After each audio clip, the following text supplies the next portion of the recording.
Yo, yo, yo, yo. What's up, all you burners, stoners, and potheads? This is Weedman 420 with the Weedman 420 Chronicles. How are all you vipers doing out there? Mrs. Weedman? Mr. Weedman? How the hell are you? Awesome. Love it. Love it. Love awesome. It. Awesome. Love it. Hey, everybody out in the world. Hopefully you're doing great. Hopefully you're smoking some big fat doinks while you're listening to the show. We got done with Peaky Blinders. Yeah, we did. And that ending was something awesome. Yeah. And if you had a chance, everybody in the world thought you were dead. This is a little bit of a spoiler. And you actually aren't dead, but everyone in the world thinks you're dead. You can travel anywhere, totally anonymous. What would you do? I don't know. What would be the first thing you do? Probably live in a different country. Yeah. Yeah, and just explore the world. You want to go have a cup of coffee and a smoke and say, Well, yeah, maybe. No, yeah, I'd start with that. A smoke of weed, not a cigarette. Yeah. Start there and then plan out my journey. Yeah. Plan out where you're going in life. Well, Peaky Blinders was great. We're back on now the second half of Stranger Things. And tell you what, pretty good so far. Mm-hmm. We are on the second episode of the new half. And that was 2 hours and 20 minutes. And I think we only made it for like 45 minutes of the first part of it. And we started asleep. watching it really late. Yeah. So far, so good, though. And man, oh, man, I do like Stranger Things. It just brings me back to the 80s and all the fun stuff that, we were that age back then. So it was awesome. So it brings you back a little bit. So Stranger Things is great. Hopefully everyone's enjoying it, whoever's watching out there. And I got a DM from somebody that watched that Floor is Lava, and they said it was kind of funny. It's a funny, stupid show. It's good. It's cheesy, but it's good to watch when you have nothing else to watch and you're just stoned and you don't want to think about the show. That's what that show's all about. It's just no brain work involved. No brain work at all. So, Mrs. Weedman, you go smoke. I have am. our new gizmo. Yeah, I am. Go ahead and press that button. I am. Here we go. Filling up my glass. Filling up your glass. We're using the wonderful vaporizer again. The Zenko. See you soon. Oh, so good. And as Mrs. Weedman drinks her vape. It's amazing. I've been posting a lot with that gizmo. It's I love really it. Fun. It's just fun. It's just different. I don't know. We've had people stop by through the week, just here and there, and of course Mr. Weedman brings it out and says, "Here, you got to try our new gadget." And everyone's like, "Whoa!" Oh yeah, they're totally amazed. Can I have a sip? Someone said, I think it was my sister. She's like, "Oh, I could put one of those on my desk and pretend like it's an aromatherapy machine." We did have like a. And then when people are like, "Why are you sniffing your aromatherapy so close?" She'd be like, "Oh, it just really helps." She can get away with it. You would never know. You would never know. You can tell people too. It's my aromatherapy thing, and bring it to your office and just take a little, or sneak a little sippy sip or a nippy nip. I do like it though. It's been a lot of fun. I can't wait. And the next thing you know, everyone's stopping by your desk, and then the boss is like, "Why does everybody suck on that aromatherapy? I thought you're supposed to just smell aromatherapy." We were laughing. Everyone's got to be on board with the secret. Absolutely, the secret squirrel Zenko. I love it though. It's a lot of fun. It's a nifty little gizmo that I'm taking with me everywhere I go and just showing it to people because it's just fun. It's different. No, a lot of people have never seen it before, so it whacks people's brains. Like, what the F is that? So thank you, Zenko, again for the great gift. I'm looking forward to doing the show with you guys soon. Ready to start the show? I am ready. Now that we had a nice sip, I'm ready to go. F1, F2, F3 strains explained. And we've had some people on the show that's talk about the overview of F1s, F2, and F3 strains in the cannabis growing industry. It's very in-depth. This is just a very easy article that I still haven't always understand what the F1, F2 strains, F3, and our friend Earl 217 has talked to me about it. He's also talked about it on the show. But it always gets confusing, especially when you're buying seeds from breeders and they mark F1, F2, F3s and all the craziness. So I wanted to do some more research on it and learn a little bit more, and I found this dope-ass article, so I'm going to read it for you. If you've ever been interested in breeding your own cannabis, there's no doubt you've come across terms like F1 strains, F2 strains, and F3s, and so on. So what is an F1 strain? What does it mean when you're getting a cannabis breeding program started and have an F1 or F2 seeds? It seems like a confusing concept at first, but WikiLeaf is here to take the mystery out of terms that get you on a confident path to create your own stable strains. And this is not only just for breeders, people that want to breed. This is also for people that are growing at home, that are buying seeds online, and you see that F generations, and understanding what they are for yourself also, if you want to buy a certain breed or a certain bean to grow yourself. So not only just for breeders and creating your own strains, but also people that want to grow at home. First off, what the hell does the F mean anyway? It stands for fidal, which is a Latin origin. It means the offspring of two parents. Remember, cannabis plants are dioecious. You need a male and a female plant to create the babies. We call the parents the P1 generation, and their offspring the F1 generation. Did you know that, Mrs. Weedman? There's I did not know that. So when you take two P's, you get an F. Okay. You say so. Basically, you take two parents, right? Yes. And you want a female plant. Gotcha. Right? Yeah. But F1's, two P's equal an F. Right. Right there? I'm really high. Gotcha, I know. I'm just going to go along. When you cross two individuals from an F1 generation, you create an F2 generation. Two F2 individuals crossed together gets you an F3 generation, and so on to an F4 and F5, etc.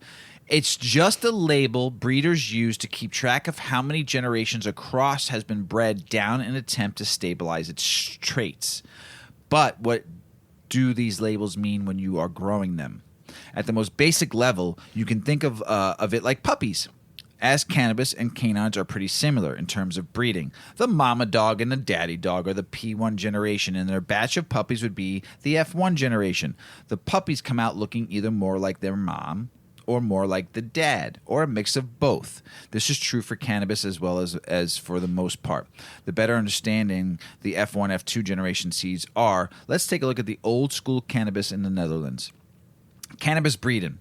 When the first Dutch cannabis seed banks started getting serious about breeding cannabis around the 1970s, they started with landrace strains, and we've talked about landrace strains on the show before. Cannabis indica from the mountains of the Middle East and cannabis sativa varieties from Africa, as well as Asian, as well as Central and South America. When used in breeding project, these landrace strains represented the true P1 generation. They were from genetically isolated populations that had been inbreeding for a very long time. If you had a batch of these landrace seeds, they would grow with similar traits like the plants you picked from them. These plants evolved from millennia and adapted to the specific region's climate, making their genes dominant for the traits that helped them survive. The Dutch were breeding true F1 hybrids by taking cannabis sativa and cannabis indica, crossing them together and making strains like skunk number 1. F1 strains. These F1 hybrids inherited the dominant genes from both their P1 parents. This is a genetic condition called heterosis. Heterosis. Heterosis. Also known as hybrid vigor or over-dominance. The result is stronger, more robust plant with higher potency and yield than the parents used to create it. The original F1 generation was actually quite stable with little variations in traits, meaning if you planted seeds of skunk 1, you knew all the plants from those seeds would have highly potent buds that smelled like they got sprayed by a skunk. It would be a relatively uniform and genetically stable batch of seeds. To help explain all of this, let's imagine a scenario. You're stranded alone on a beautiful tropical island with 10 of those original skunk 1 seeds. Yeah, you are. With nothing else to do, you plant them all and get to growing. As those first buds appear under the tropical sun, you notice how similar they look next to each other in terms of structural height and aroma. Since you planted all the seeds, you'll have to make more for your next round. You cut out the males, but leave the strongest looking one to pollinate a few female plants. When harvest time comes, you get to enjoy some of the finest, most pungent and potent pot on the planet. You save the seeds and you start to grow another crop. F2 strains. Since you crossed a male and female from skunk 1, which is an F1 hybrid, you created the F2 generation. When you grow these seeds out, you notice the plant looks drastically different from the other one. Some are way taller, some more short and stocky. The smell different from one another too. Some have the skunky funk aroma and some are more sweet and fruity. So what's going on here? Why are all these F2 generation plants so drastically different? In the F2 generation, a genetic process called recombination takes effect with remixes. Wicka, wicka, wick. In a sense, all traits present that were passed on from the P1 generation. Where you had plants in the F1 generation that were relatively similar looking to the F2s all over the place, some are tall, lanky, and take longer to ripen, a distinct trait from their sativa heritage. Others are short and stocky and their flowers finish fast, a trait inherited from the indica lineage. The other plants exhibit a new combination of these traits, tall and lanky but ripen quickly, or a medium-sized plant with larger buds with a longer flowering period and packs an aroma mixed of a fruity sativa traits and a musky indica funk. In this case, the existing traits from the P1s have been recombined in a new way, creating a unique phenotype. This is where the magic happens. If you are trying to create a new cultivar, just remember in the F2 generation, you are not creating new traits, just recombining existing traits in new and novel ways. Growing F2 generation seeds could be bad if you are not trying to breed your own cannabis. If you're trying to just grow a solid crop of buds that look more consistent, you'd want that original F1 hybrid generation seed. The F2 generation bud will just be too inconsistent due to recombination. Some seed breeders use this to their advantage, knowing it's easier for someone to just buy their seeds again than it is to take time to rebreed the genetics.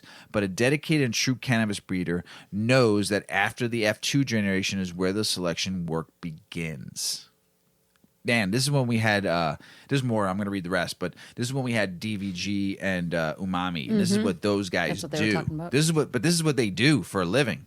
They grow weed too and sell, but they breed. Right. This is like, so now you're understanding what these growers, gardeners, have, and thank you, Earl, for teaching me this, gardeners, basically are doing. I wouldn't say mass production, but production, and they've created some phenomenal strains. It's pretty cool. Yeah. So F3 and beyond, and this is what our friend Earl does too. He breeds too. He's created some phenomenal, and he's taught me, what he does and stuff like that. Not taught me, but he's explained to me what he does, and this is what he does too. Besides grow as a caregiver, he actually learned how to breed, and he collects and breeds. It's amazing. F3 and beyond. Back to our tropical ganja paradise scenario. Let's say you make an F3 seed by selecting the most THC potent male and female. In the F3 generation, you'll see more uniformity in the traits between plants with a handful of expectations. If you took the highest THC plants from the F3 generation and bred them together to make an F4 generation, you notice almost all of the plants were very potent. You have essentially created a seed that bred a true for high potency. Cannabis breed and takeaway. This much inbreeding doesn't come without some consequences, though. While only concentrating on breeding plants with high potency, you might have neglected the fact that the higher potency plant yields less and were more susceptible to disease and mold. Interesting. What's happening is a genetic condition called inbred depression. When a population has, I can't help it. It's just that movie. It's stuck in my head. I could do more lines from that movie. So when a population has been inbred enough, that detrimental recessive traits like high susceptibility to disease start to surface while creating a plant that breeds true for one trait. You might have unintentionally created a seed that also breeds true for something unwanted. This is why it takes a keen eye with wide lenses to breed good, stable cannabis strains. There's a lot of variables to play, and unexpected surprises could possibly arise with every new cross. Today's cannabis genetics situation makes it even harder to gauge breeding outcomes, as we are mostly breeding with the hybrids of hybrids. And that's why pheno hunting is such a big thing, is people want that original generation, and you hear about it, you read about it in the mags and on in Reddit, and people just searching for like original strains to try to be able to get that. It's crazy how some of these master growers or great growers or amazing growers want to. Well, they probably don't want the strain to die. Right. The pure strain, yeah, right? 100%.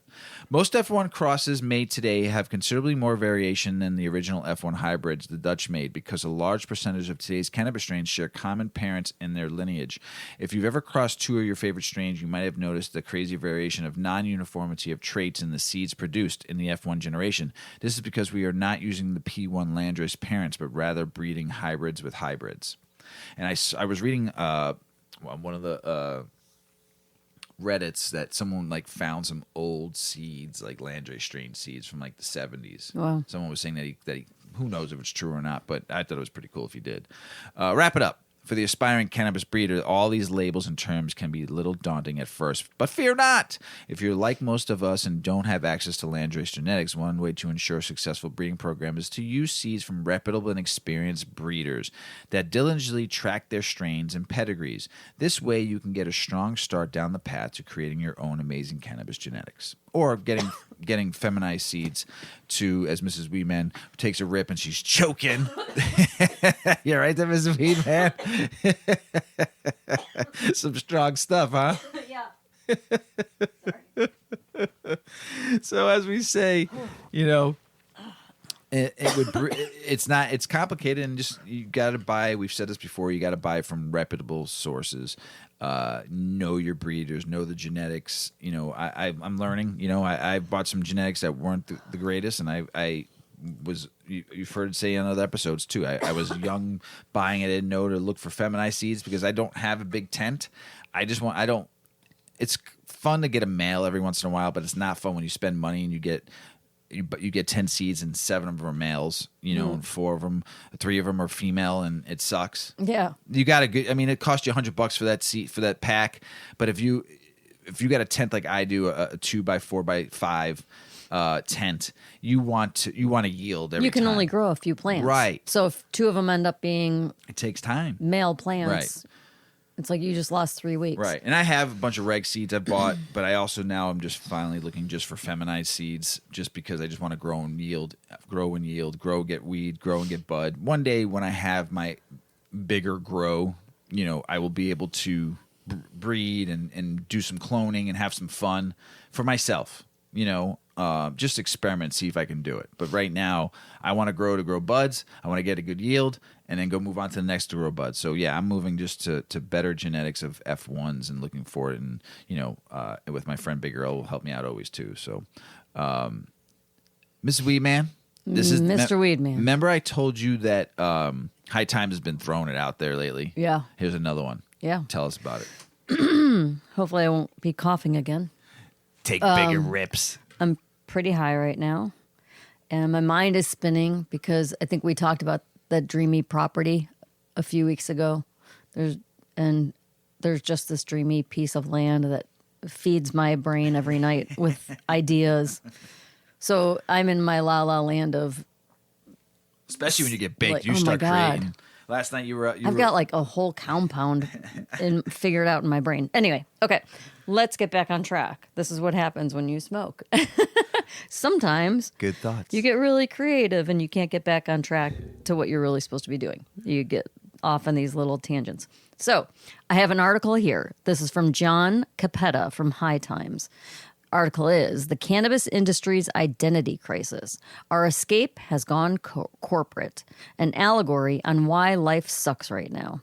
Well, friends, here's the sad truth. Pot ain't what it used to be for a lot of reasons. Before we get into the nitty-gritty, let's go over how many of us got here. Cannabis has long been a vibrant subculture or counterculture, a plant that seemingly brought people together, helped them forget their problems for a while. I think so. And gave many of us outsiders, or weirdos, if you will, a way to find our tribe. It hooked us all, though maybe not in the traditional addictive sense. From the love of the plant, a community grew. And while much of the world laughed at us, we championed each other. And as a result, we flourished. But good times don't last forever, and I'm sorry to say our inside joke got out, and now everybody's in on it. Many, if not all, of the most fun people I know came to me through cannabis, long before I was some High Times guy that people wanted to talk to. There's a cool factor that comes with doing your own thing, and our community exudes in that space. Some call it not giving a fuck, but to me, it's that search for originality, the act of finding yourself that's largely provided to us by the plant. Ah, yes, you get enlightened sometimes. Whew. Well, people often say things like, weed makes people friendly. I think the truth is that it actually just makes you more comfortable with who you truly are. And that's a beautiful gift. One of the most common things I hear when interviewing those I consider real potheads, from cultivators to trappers to lifers, is that they got into the industry to fund or grow their habit. While maybe they were also attracted by what they believed to be the riches at the time, it was the ability to make it their way, their own way, that sealed the deal. We all wanted to blaze our own trail and invest in this thing that we truly loved. Most of us knew nothing about taxes or compliance. We were outlaws, rebels. It's hard to say it was always that easy. And we had our fair share of casualties, from fighting the federal prohibition and avoiding jail time to ducking into alleys to light up. It hardened us, and we earned our places in this growing economy. Now flash forward a few years. A piecemeal legalization, an insane tax structure in pretty much every state, and a whole lot of new, clean faces. What the fuck happened? Say what you will about where shit's gotten. It's hard to deny that things have largely worked out for us so far. We're not getting locked up as much. We can be more open about our passion. Cannabis brands are worth billions of dollars, and many of our icons have become kings. Fans still mob Cheech and Chong meet and greets. The Dead is still touring with one of the biggest mainstream pop stars of our time. Netflix is making shows about us. Fox News is talking about edibles. And with that, friends, we've jumped the shark. Isn't it jump the tank? Jump the ship? Jump the shark? I've never heard that before. If a shark, I usually hear a shark jumps at you. Sharks jump? They jump out of the water. Yeah. You ever see a great white shark week's coming up? They do. Well, they twist. Yeah. All right. Flash forward to today. And the THC rat race is killing us. And publicists have decided microdosing is the wave. No one's making the money they're used to. And I know how frustrating it is to see a slew of new products coming to market that seem designed for anyone but you. One of the most common misconceptions about legalization is that it was going to create more space for us. I'm sorry to be the bearer of bad news, but what we were actually making room for was them, the outsiders, those not in the know. While that may seem scary, it is important to note that this is part of the process. Growing up is uncomfortable, but one of the first things you realize in your journey to maturity is that the world is a lot bigger than you. Creating space for someone you love doesn't mean you get to just clone yourself a dozen times to enjoy 12 times as much. It means you're introducing your love to the world, and the world might not see her the same way that you do. And that's a scary thing. But recall, we were once on the outside too, and we did all right. An even scarier thing, perhaps, is all of the new players flooding the field. Not consumers, but venture capitalists and executives from other restrictive industries telling us how to sell our products. There's no shortage of new money and new interest coming in to get a slice of the pie. In order to get to the next level, we should acknowledge a basic truth. In almost all situations, people fear change. While that's far more a mental hurdle than an actual object to jump over, things are changing in a big way right now. It's natural to feel uneasy. Keep in mind that despite the turbulence, we're moving in the right direction. We'll have to learn some new tricks. We're not out of the fight, but pressure makes diamonds, and no one changes the world by staying comfortable. Remember, we weren't comfortable for a long time, and we now have home court advantage. While I might have already turned most of you off by refusing to sugarcoat the reality we're facing, the original intention of this article was to offer some suggestions that might help with this changing landscape of legal cannabis. I'm no scholar, and I'm not running your business, so think of this as a guide more than commandments. First, I know we all think corporate is code for the Death Star, but remember, if you do anything well long enough, you eventually become the man. There are very real reasons why once your success reaches unmanageable heights, people hire a team. You've got to take it to the next level, and that's what going corporate means. You probably don't know the best tax loopholes, compliance shortcuts, and that's why you hire an expert. A corporation, when built properly, is just a well-staffed group of experts with the biggest support structures necessary to tackle bigger problems. Next, and an example I make often, is that I've never had a problem taking money from rich kids. They usually don't value it as much as you will, and they can afford to take more shots if they screw up, so they're not as worried about the failure. Utilize their blessings to get your goals accomplished, whatever that may be. We will often need them to surpass the compliance hurdles legalization has placed on us. That said, be careful not to let the money dictate the conversation. Another important thing to remember is that we're all in a race to the bottom right now. As all of the new money tries to achieve scale, they are losing hundreds of millions learning the market doesn't want to buy crap and we value quality. As a real consumer, you know this. They largely don't. That will change with time. And the only thing that will retain its value through this process that they will eventually have to acknowledge and pay for is your experience, your expertise. This may mean that we're in for a few rough years, no question. It might also mean that some of you who run your own businesses will go from owners to employees, and that's a hard pill to swallow. The thing to keep in mind is you can build a much bigger ship when you don't do it alone. That's an old adage. If you want to go fast, go alone. If you want to go far, build a team. And that holds especially true here. It's the corporate point again, right? Would you rather make $5 million by yourself or collect 10% of $500 million? I've written a lot about the successes of players who have succeeded largely off of the strength of the network they've built. You've got to evolve to survive. Here's my last point. Try to stick with me. Before you tear down the ideas of others, remember, we don't all have the same perspective. This is the root of why diversity is so important. While I'm not saying these new guys know what they're doing, I am saying our overconfidence can sometimes be a turnoff to outsiders who don't get us, and that can hinder us more than benefit us. Just think about how polarizing social media has gotten.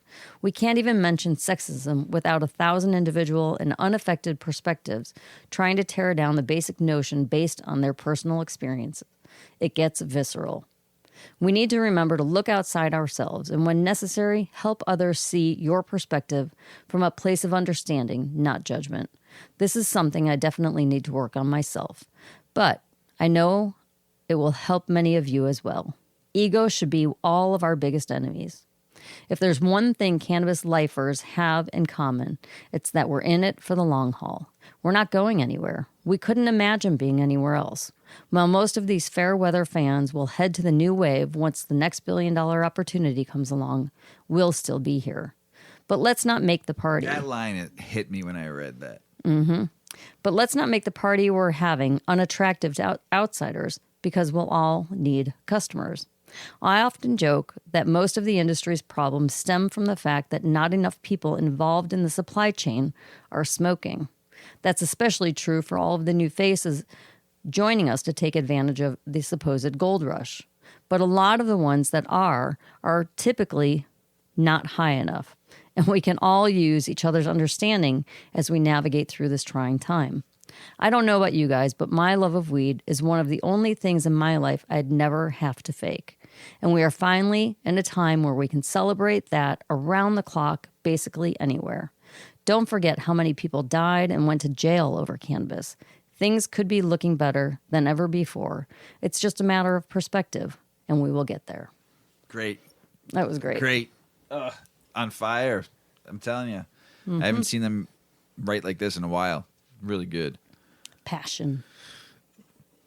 Will a looming recession sink the cannabis industry, or will it stay afloat? You hear it all over the place. There is a possible recession, or we're in a recession, or an inflate. All that stuff we've been hearing.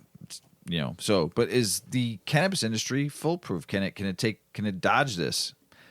With the threat of a recession hanging over the U.S. economy, the nation's cannabis industry to be on a shakier financial ground than when the last downturn struck 2 years ago at the start of COVID. Cannabis companies weathered the 2020 coronavirus-induced recession relatively well. Well, yeah, everybody got money, and we went and bought weed. With sales booming thanks to federal stimulus checks and anxious consumers turning to cannabis for stress relief, the industry emerged relatively unscathed by the recession. This time around, though, might be a little different. Cannabis industry executives point to the rising inflation, which tends to curb consumers' purchases, as well as the lack of progress in Washington, D.C. for federal reform. Other factors are to play too. Newer state markets with limited licenses, Florida, Illinois, Massachusetts, New Jersey, New York, commonly experience relatively higher wholesale cannabis prices and less competitive landscape. Industry officials said cannabis companies in those states are better positioned to weather a downturn than operate in a more mature market such as Colorado, Oregon, and Washington State. Cannabis businesses in those states face overproduction, falling wholesale prices, and stiff competition. As a result, a recession could play out differently depending on the state cannabis market. Every state in its own story with a different regulatory structure, said Kevin Bush, chief financial officer for Denver-based Sweet Leaf Madison Capital. George Mantrelli, CEO of Bespoke Financial, of Los Angeles commercial lender that works with cannabis companies, said cannabis stands out as one of the only industries where businesses are experiencing deflation. Mantrelli expects the most companies to mature markets won't have a banner year, but should be able to survive until the end of 2023 or 2024. That's the baseline expectation, he added. Yeah, cannabis stocks are shit right now. I mean, I keep on buying them, but because I know one day they'll go back up. But they are poop right now. Dim prospects for reform. Jordan Lambs, chief executive officer of Moxie, a vertically integrated cannabis company based in Long Beach, California, said the lack of momentum for cannabis reform and the federal level is making it harder for companies to find capital. Coupled with the falling prices and increased costs stemming from inflation. Falling prices in some states, but there's some states that there isn't falling prices. There's like Illinois, which is like one of the most expensive places to buy weed. They have been the same, expensive, also because of taxes, of course, makes them even more expensive. But yes, I mean, prices here in Illinois have maintained and have been like pretty high and stayed there. So, coupled with falling prices, increased stemming from inflation, and it's probably one of the more challenging seasons the industry has seen. He said it's a double whammy. Like cannabis companies, cannabis consumers are feeling the pinch of rising costs by way of gas and food prices among inflation pressures. Here's the thing. I used to smoke cigs, and a friend of mine said to me, when people have no money, they still find the money to buy the things they want. Yep. In my brokest time of my life, I still bought a pack of cigs every couple of days. And then your busiest calendar date, you can always squeeze something in if you want to go. Always. Right? Right? Always. So people will find the money to buy what they want. They might not buy it from a dispensary. They might not buy it from in the legal market. They'll go to the traditional market. They're going to get their weed. You just don't know about it. And you ain't dating it. So this is my opinion. We do think consumers would be less likely to try new products and stay with brands they know, like, and trust, offer greater value for the dollar, he said. Sometimes, I mean, we talk about going to dispensaries because you know where your weed's coming from. It's supposedly quality, which is another thing I'm hearing right now in the market. People are pissed off because quality is just not there. You're still going to get your weed, and it might not be from the dispensary. Just might not. And sometimes, you're going to get your weed. It just doesn't matter. However, using the spirits and tobacco industry as an anecdotal guideline, historically, these industries have experienced fairly steady demand during a recession.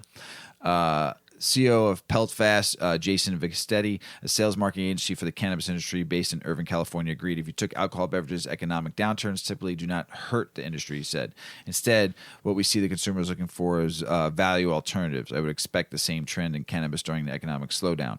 Government officials and economists, meanwhile, offer a wide range of predictions about the possibility of prolonged downturn in the U.S.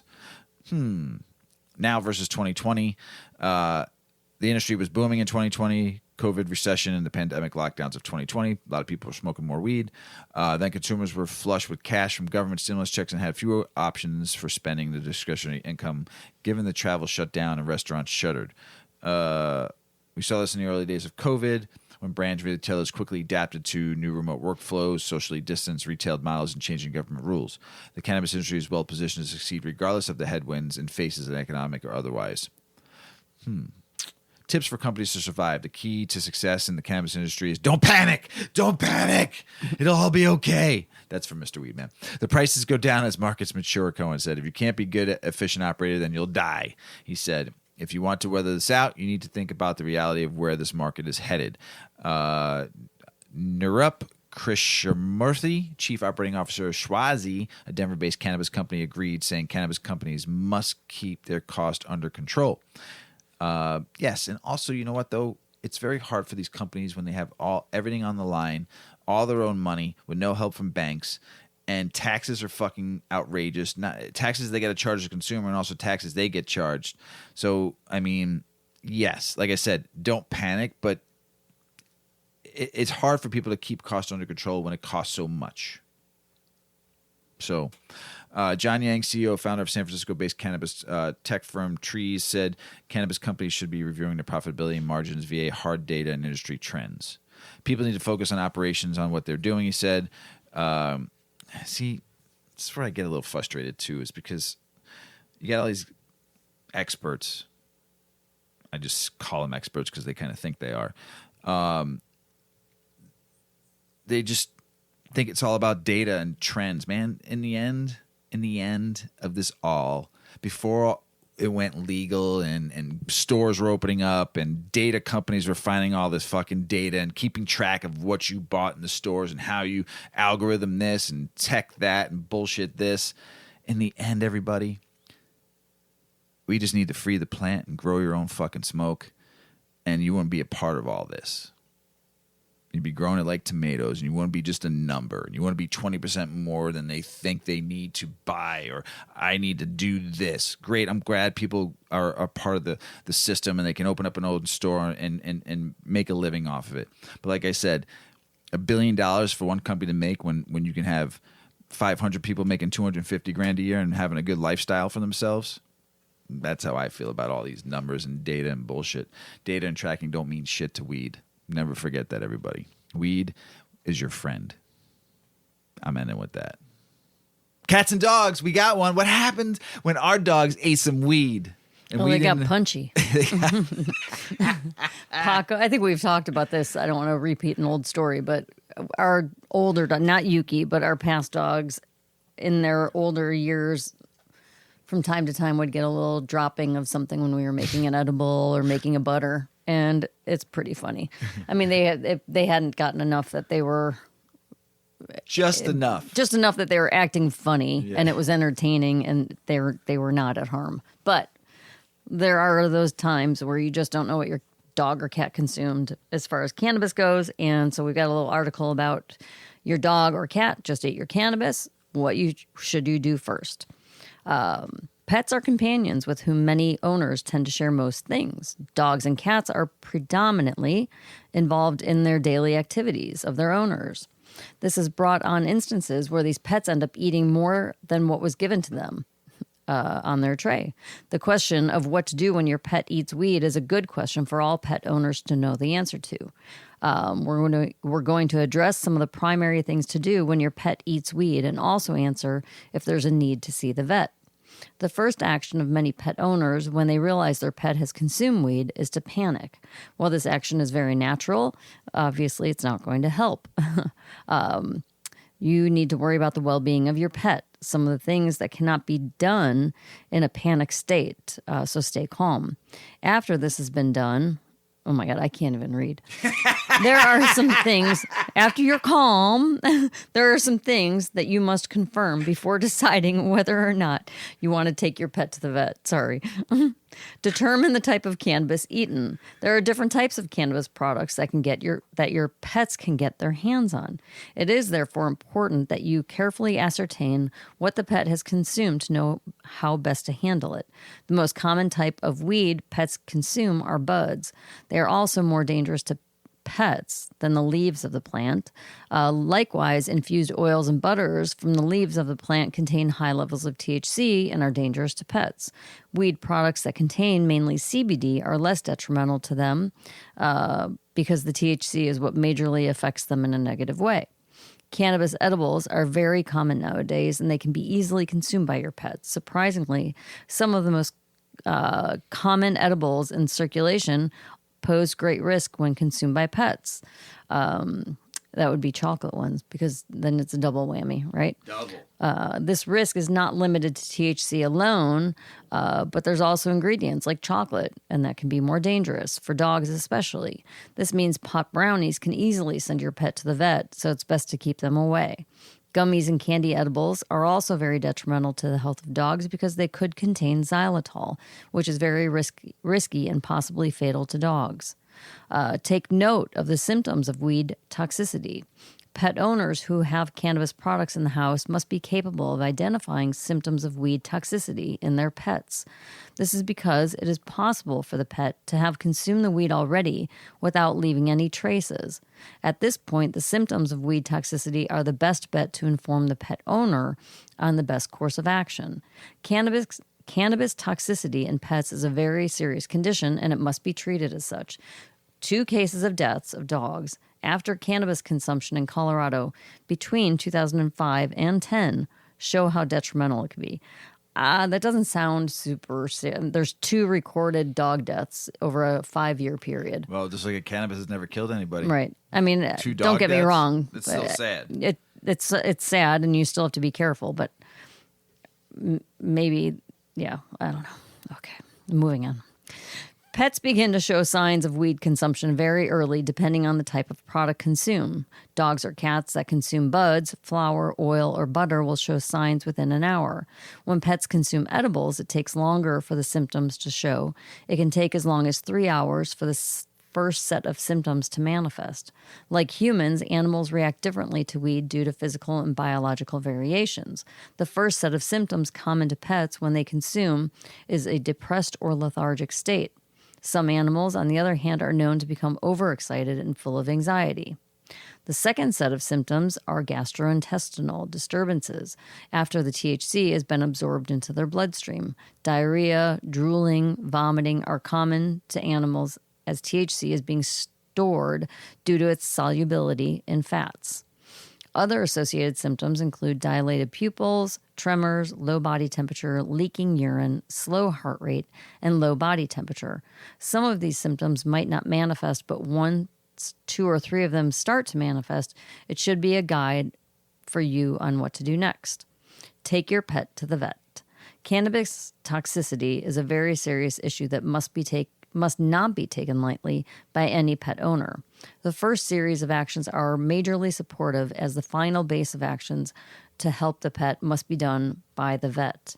Irregular heart rate and vomiting are strong signs that cannabis toxicity is bad, and without debate, that pet must be taken to the vet. A seizure is worse and must be treated as an emergency. Once the dog gets to the vet, the first thing that will be done is a physical examination and checking their vitals. Afterward, the decision will be made whether to hospitalize the pet, dependent upon the pet's response to medical interventions. While the pet is at the vet, its condition is treated on a case-to-case basis, meaning that the symptoms are treated individually through supportive care. If weed is discovered to have been consumed early, the veterinarian may try to just induce vomiting. This will delay and maybe eliminate the onset of symptoms.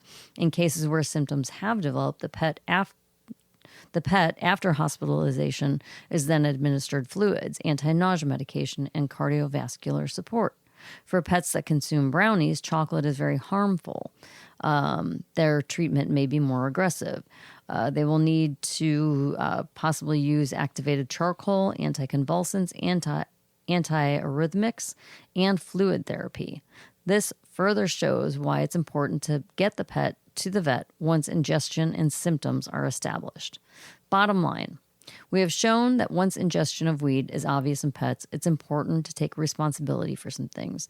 The owner must determine whether the pet ingested, what he ingested, and keep an eye out for symptoms. After, it's paramount that the pet gets to the vet to ensure optimum therapy is established.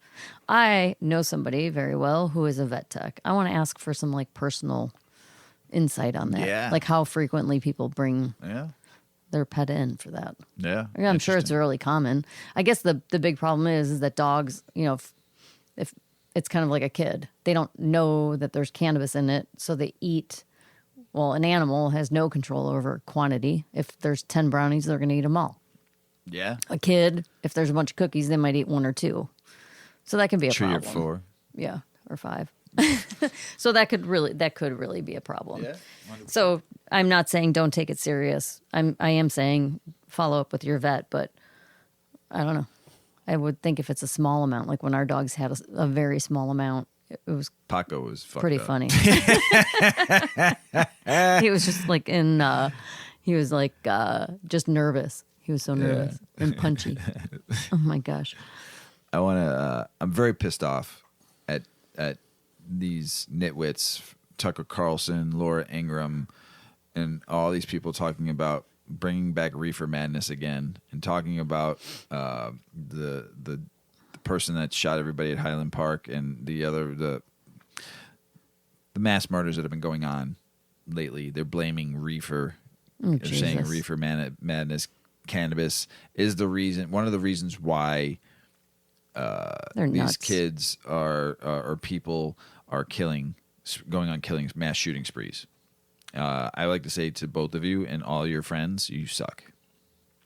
You suck because it's a lie. They're showing like the scariest of scary pictures, saying that cannabis or marijuana or reefer is doing this to them. It's just a distraction. Right. It's a distraction. Making them psychosis and making them see weird things. They're just liars. They're liars. Just both of them. You should be knocked off the air. You suck. That's all I got to say. Illinois adult use cannabis sales in June decreased 100 to 126.8 million in June. That's not that bad. I mean, they're still. I mean, fuck, man, it ain't depressing at all. When you're down 2.3%, you're still doing 126 million. But the sales are all coming into that weekend in July anyway. So you're going to see a huge July like we did last year. So, I mean, come on. And then you had 710. So the party just started in July. Arkansas activists set to turn and double the signatures needed to put cannabis legalization on the ballot. Good for you, Arkansas. There's a lot of states right now. Oklahoma group submits signatures for adult use cannabis legalization. Good for you, Oklahoma.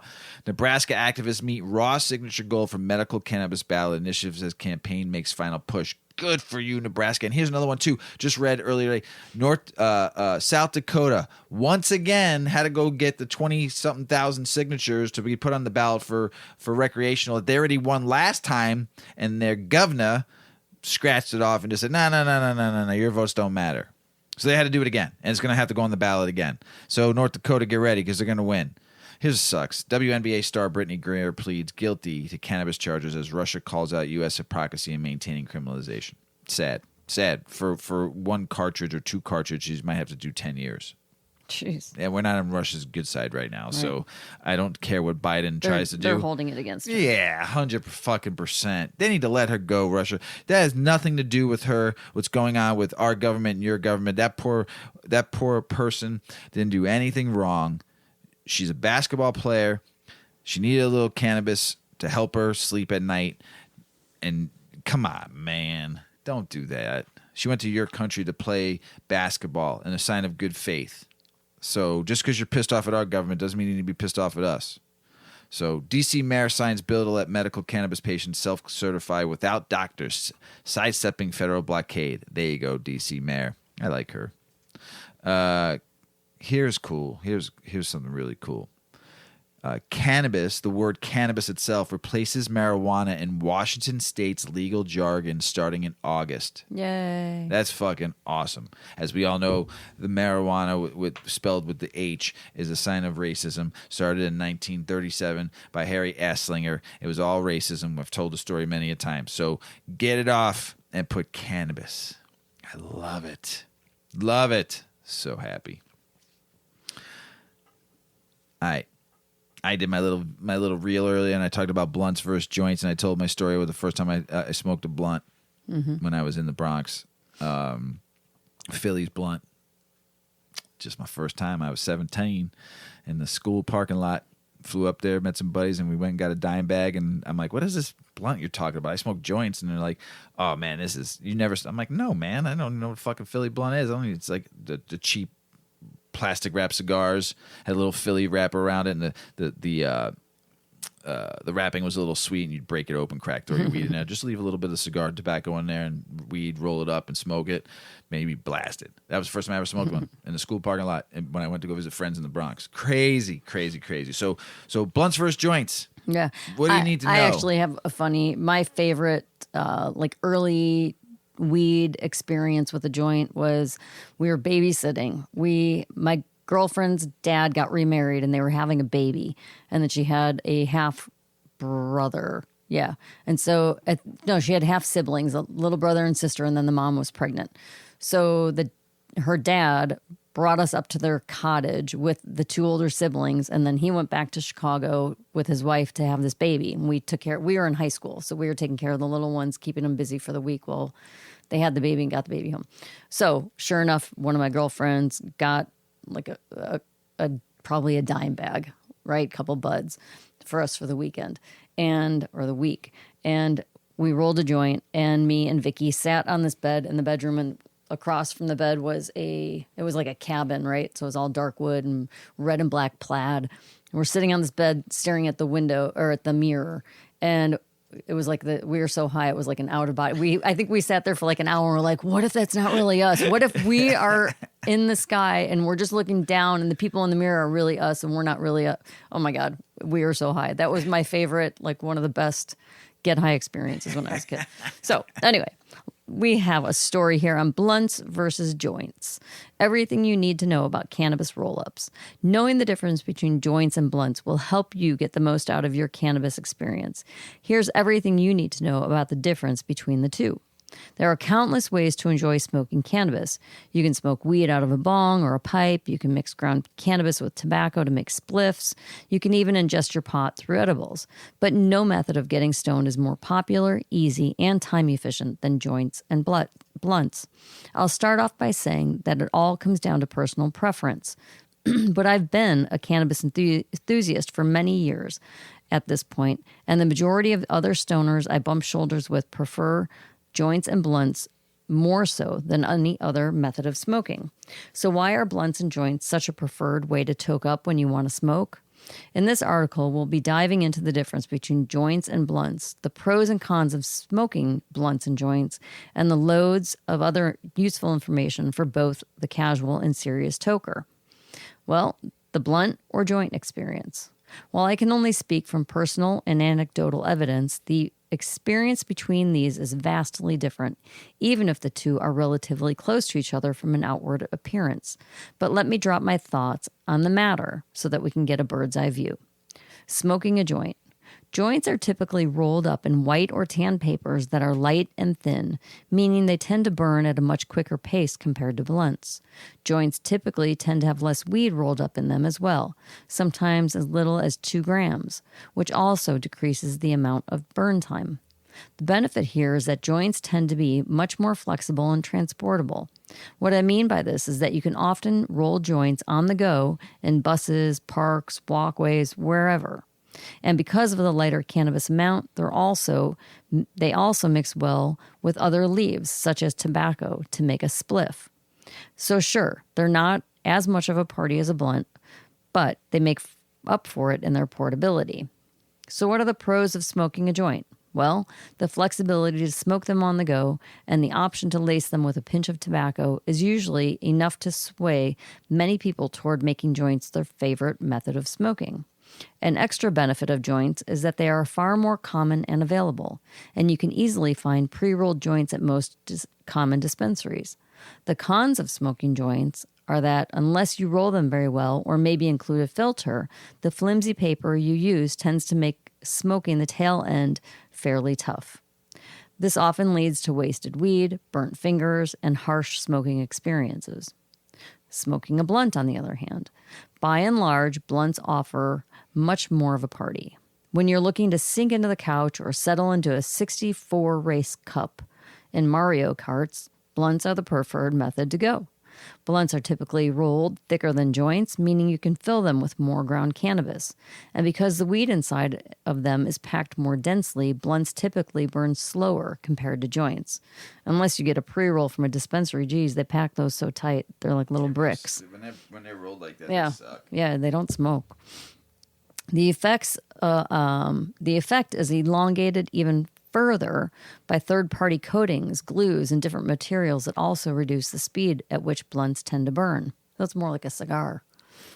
The pros of smoking blunts are that they burn more slowly and can pack far more serious punch.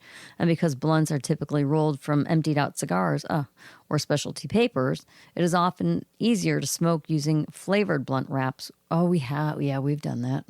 Yeah. Which adds an extra party quality to the smoking experience. Definitely party. I mean, yeah, they're much bigger. The cons of smoking blunts are that they are quite the commitment. You can roll a lot of ground weed or shake into a blunt, and you better be prepared to smoke it all in one sitting. Because the weed is packed too densely in the blunt wrapper, the inner core will continue to burn, much like a conventional cigarette would. Which means that when you're not puffing, your blunt is still burning. Blunts are lavish, but not for the frugal smoker. Does the burn time of cannabis differ? Now that we've broken down some of the pros and cons of smoking both blunts and joints, let's dive into exactly how much mileage you can expect to get out of your weed when you smoke each. Granted, it's important to keep in mind that all of the following numbers are open to variation because factors such as dryness, size, strain, paper, and more can all affect how slowly your smoke will burn. But anyways, let's dive into the burn times of blunts versus joints. The burn time on a joint ranges between roughly 5 and 15 minutes, with smaller joints consisting of only a quarter gram burnt fairly quickly, with larger joints to take upwards of 15 minutes or longer. These times may also fluctuate more if you are passing the joint around, as the direct inhalation will burn the flower faster than if it was allowed to rest in between tokes. Blunts will take a bit longer to burn, and one can expect to spend up to 25 minutes smoking a blunt. The density in which blunt flower is packed means that it burns slower, though more consistently, which leads to these longer smoking times. The final wrap, blunt versus joint or spliff. Once again, I want to reiterate the difference between the two forms of smoking is entirely subjective. So while I personally have my own favorite way of smoking when it comes to joints versus blunts, that doesn't mean that I'm 100% correct or that you're entirely wrong. What's most important is that you understand the difference between smoking blunts and joints so that you can make an educated decision on how you want to roll up your product. That being said, I'm a total joint guy.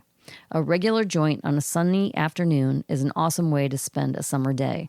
But if you want a real plot twist, I will say that the winner of the argument isn't joints or blunts, but spliffs. A little tobacco in your joint, and you're good to go, no matter the endeavor. Where blunts are usually a solid punch in the face that leave me floored and unable to move, spliffs give me just a slight head high that energizes me for the rest of the day. Rolling blunts is fun, but blunts are an incredibly hefty investment. And if you're a humble writer like myself, spliffs and joints are the move for sure. Blunts are great when you're like with a group. A group, yeah. Awesome. So much fun. Who doesn't like a good blunt? I love a good blunt. International news, is weed legal in Poland? Always wondered that. We don't talk much about Poland when it comes to cannabis, but recreational cannabis is not legal in Poland. And the plant is still considered a narcotic. They have very strict laws and prohibition laws in Poland.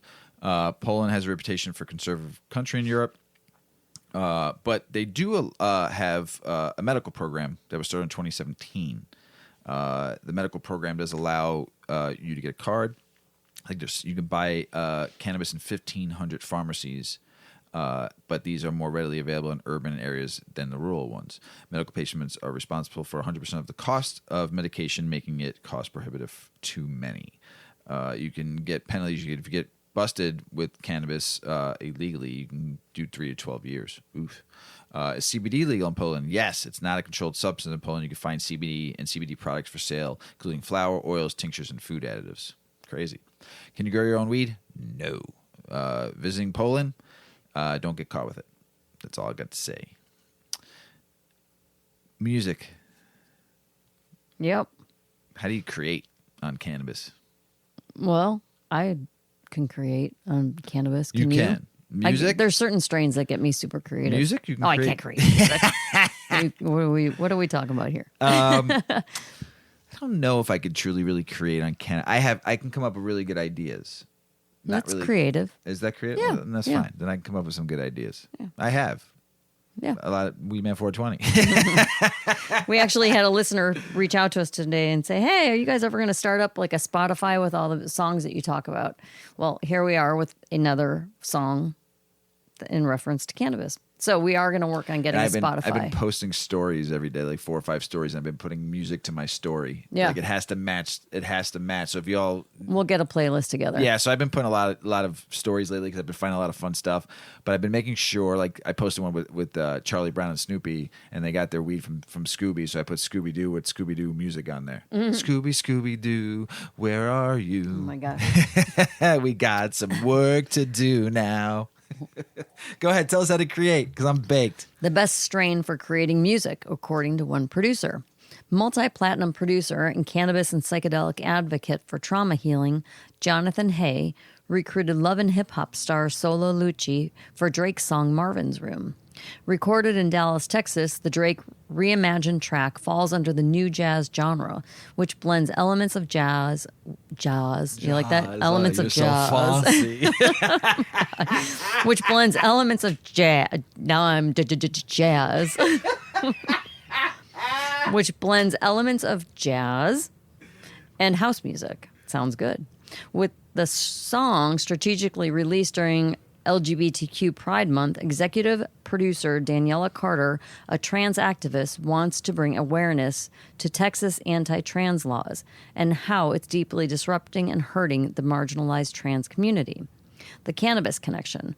My main agenda with making music is using the sound vibration and energy to help bring awareness to social issues ranging from LGBTQ inclusion to cannabis legislation, where under federal law, use of cannabis is still illegal in Texas. Hay told Benzinga, "It's truly serendipitous that I've been constantly burning the Afghani Bull Rider strain during the recording process of this song and entire album, unaware that Drake is involved in a cannabis company called Bull Rider with OVO co-founder Noah Shabib." Drake's original recording of Marvin's Room was released 11 years ago this month and received global acclaim by music critics such as Ann Powers of NPR, who said the track taps into the magnetic but dangerous spirits of Marvin Gaye. Not only his seduction skills, but his self-doubt, the vulnerability that made his music so profound, and which eventually derailed him. Recording artist and TV personality Solo Lucci commented, "We have a tastefully mesmerizing jazz and house rendition of a classic. Marvin's Room is part of the forthcoming album, Wish You Were Jazz, which will be released by the famous Fat Beats Records. In the album, record producer Jonathan Hay looks to reclaim the top of the Billboard jazz charts. Last year, award-winning journalist Dawn Ennis also wrote for Forbes about Hay's Nirvana reimagined project with a trans twist. The vinyl LP for Nirvana Reimagined is being released this year through Fat Beats Records, too. Marvin's Room Reimagined was a team effort that included collaborators Justin Bowler from Breakthrough, King Frazier, the Hellraiser, Matt Berman, Danny Darko, and Dai Long. We'll post a link to the song on our social platforms." Sweet. Yeah. So what is that strain? Have we ever smoked that strain? Bull Rider? No. Afghani Bull Rider? No. No. If anybody's got it, send it our way. So, I didn't realize that Drake was involved in a cannabis company. Yeah, I mean, so many Bull artists. Rider. I was just reading an article too, like not talking about it this week, but a lot of the stars, international stars who've gotten in cannabis, are they really truly making money at it or not? I got an article I'll probably talk about soon on that one. So Neil deGrasse Tyson wonders what other plants can get you high that people just haven't tried smoking yet. No. Neil deGrasse, he's that astrophysics whose expertise lies in the cosmos and beyond. On an episode of his podcast, Star Talk, Tyson and Harvard University neuroscientist Stacy Gerber talked about cannabis has been used for psychoactive properties for thousands of years. It got Tyson thinking, what kind of plant might still be out there, or fungi that we don't know about? Untapped psychedelic potential. How many plants out there remain undiscovered simply because we don't have enough people saying, now let's smoke that, let's smoke this, let's smoke this? He mused. I mean, there's got to be. Yeah, but there's no angels in those leaves. So, but they're saying there's huge potential, and there's 600 species of plants that have been lost in the past 250 years alone. So who would have known? Maybe not to smoke it or psychedelic, but maybe a healing plant that we missed out on. that's like, something that could have cured a disease that we don't know about. But mushrooms are a big thing too, so we'll see. Good for you, Neil deGrasse Tyson. Mrs. Weedman, Mr. Weedman. you got anything else to say? Nope. No? You got anything? Yes. Hey, Yeah. everybody out in the world. Thank you for listening. Thank you for all the DMs. Thank you for liking stuff we do. We appreciate you. I appreciate you. Yuki appreciates you. We appreciate you. Just being a part of this craziness. Man, crazy. I love it. Been a lot of fun. I look forward to doing this show every week. It's the only thing that keeps me sane. Everybody out there, we love you in the world. Peace be with you all. As Paulie always says, smoke smart. Puff, puffing away. Puff, puff, pass.